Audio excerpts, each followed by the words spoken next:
Hello，大家好，我是果果，好久不见。距离我上次发影片的时候，应该已经有2年的时间了。那当初的影片主要都是关于亚利桑那的主题，那也很感谢当初在留言下方有收到很多大家的提问跟回馈。那也希望大家都已经顺利到亚利桑那州生活，或者是过着自己想要的生活了。那今天会发这支影片，其实跟亚利桑那州无关，纯粹是因为我上礼拜去看了我很喜欢的韩团演唱会，然后我就想到那时候2023年的时候，他们也有来美国开美巡，我那时候自己一个人去他们 LA 的演唱会，然后现在想起来就觉得那真的是一个蛮神奇又有趣的体验，所以就想说好像可以拍一个影片来跟大家分享。那现在就来简单交代一下这个故事的背景，就是为什么我会去 LA 看演唱会。那其实我当初是2023年的8月就到美国准备开学，然后他们演唱会是办在也是同年的9月到10月，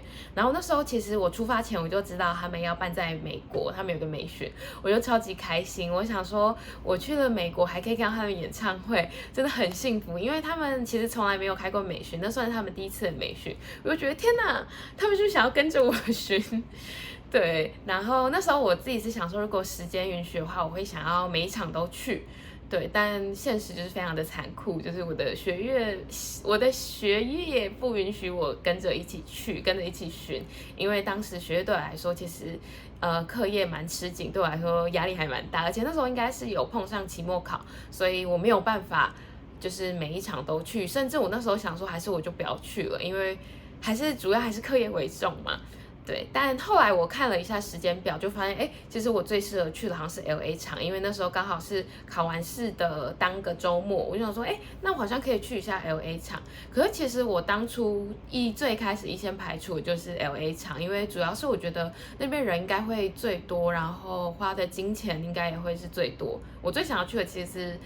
德州那边的。对，但最后因为没有办法，就还是加州的时间最适合，所以我最后就去了 LA。然后当初决定好要去 LA 之后，我就马上开始去购票网站，就是买票。但其实我那时候也错过最佳购票时机，因为我没有在一开卖的时候就进去抢票去买，所以就也没有很好的位置，或者是很好的位置的话，已经就是变得很贵，大概要台币1万多块左右。但因为当时就是自己还没有赚钱的能力，就觉得说没关系，我在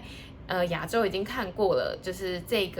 一场演唱会了，那我就坐后面一点，就感受那个气氛就好了。对，所以我就选了比较后面的排数，然后价格我也 OK，就可以接受的。可是买完票之后就会觉得说，我都难得就是来到美国去看他们演唱会了。就是如果只坐在后面的话，好像有一点点遗憾。然后因为当初他们的福利是分开卖的，就是它没有包含在票里面，然后福利有拍照跟彩排，就是要单独买。可是想当然，我那时候去售票网站的时候都已经卖完了，所以我就想说，还是我去推特上面搜看看，看有没有人要卖。可是其实我那时候内心是觉得说，希望应该已经有点渺茫，就是谁买到那么好的福利，然后还会卖出来。可是我觉得不问好像有点可惜，就我不问一定没有，但有问有可能没有，但也有可能有啊，所以我就发在推特上面。结果呢，就真的有一个人回我了，而且他还是讲中文哦，对，他是一个中国人，然后他在下面就是回说，他有票这样子，然后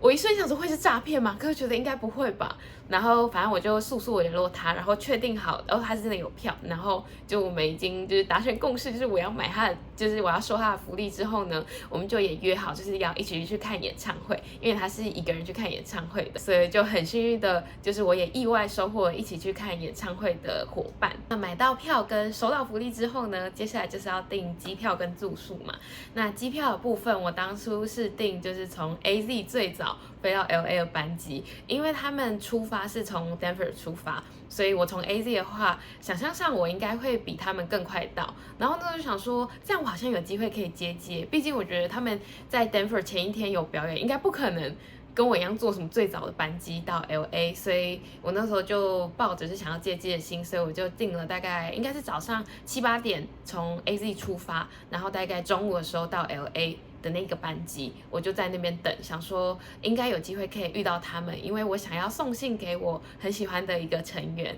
对，然后当时呢就真的是一大早就飞到 LA， 然后我有带着我的电脑，因为虽然是周末，可是我有作业，所以我就边坐在那边等，然后边就是用着我的电脑这样子。然后其实当初也蛮害怕说会不会就是等一整天没有接机到，然后后面就有在推特上刷到他们就是从 Denver 出发的照片跟消息，然后我就说哦，那大概知道他们是坐哪一班的班机，然后抵达时间，所以我就在他们要出来的那个口就是坐着等。然后他们抵达的时候大概是5点吧，然后4点多我就看到有一些粉丝聚集在那里，我就觉得哦，我应该是没有走错，对，然后就真的大概5点多的时候就看他们就是这样缓缓这样走出来，我那时候心里真的是超级激动，然后我就拿起我的手机，想说好像要拍一下，可是拍的时候我觉得好尴尬，我不好看人家走出来，所以我又默默放下来。然后就是等他们要经过的时候，我就把我的信交给就是我喜欢的那个成员，然后他也有收下，对，然后我那时候也没有拍，因为我真的是太紧张了。我只要遇到我喜欢的人的时候，我真的会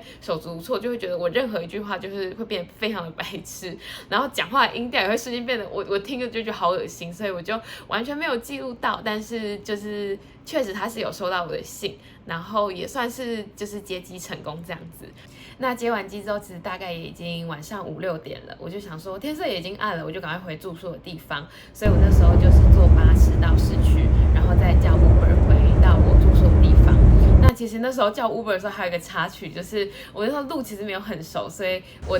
第一个叫的 Uber 就是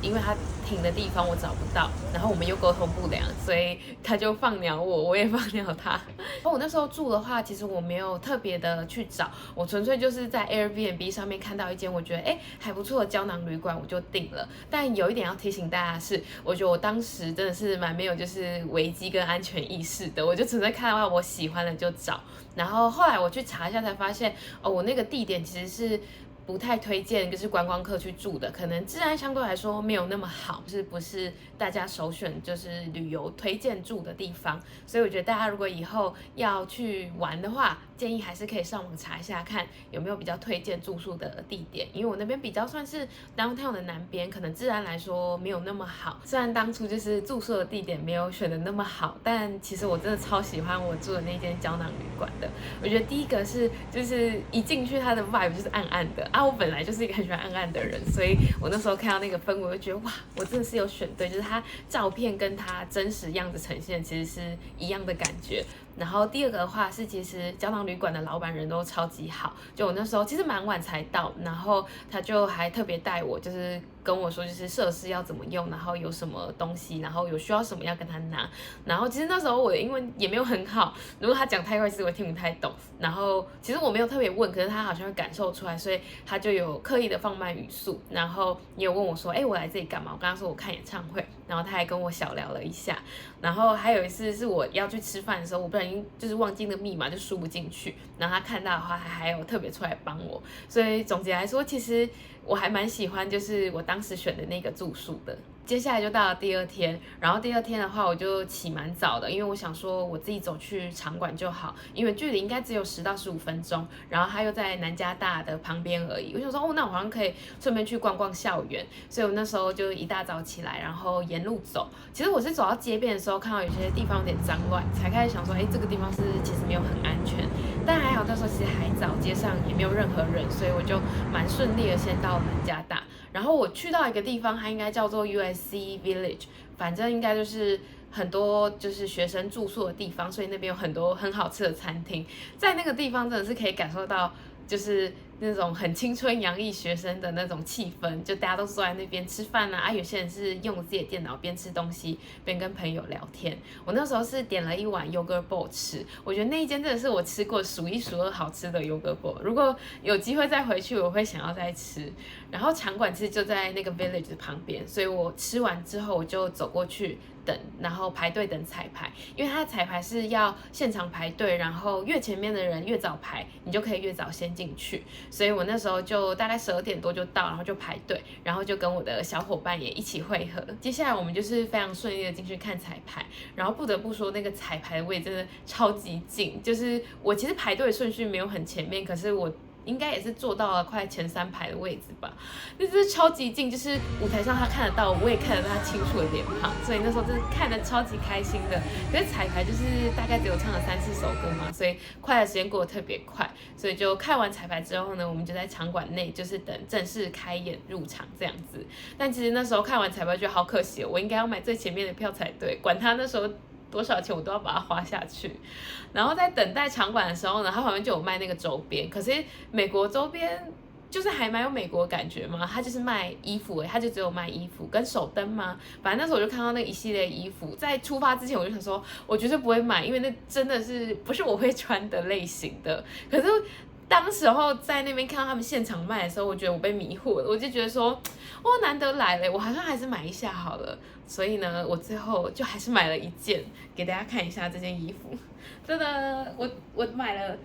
买了3XL 的，真的超级大的，因为我想说好像可以当睡衣，对。然后仔细看一下，其实我觉得他们设计也蛮特别的。你可以看下，其实就是把他们就是每个巡回地方知名的地标都放上去，像这个纽约就是自由女神，然后我去了 LA 场应该是好莱坞，它这边就放了一个好莱坞的一串字。对，总之呢，这件就现在就是成为我的睡衣好伙伴，我就是很好穿，所以我有时候就会穿着它。买完周边之后呢，就是快乐的进场嘛。然后其实这场演唱会过程中也是非常享受的，因为我觉得欧美的粉丝真的还蛮嗨的，就是当欧巴他们这样一走出来的时候，他们就直接热情尖叫，然后大家就全部站起来。然后因为我买的是坐票嘛，所以全部坐票人就是都站起来，然后一起很开心，一起唱啊，一起喊。所以我觉得整个演唱会的体验真的氛围是非常好的。唯一可惜的呢，就是我距离太远了，所以我看欧巴就小小的一个，我应该要再买更前面的，我到现在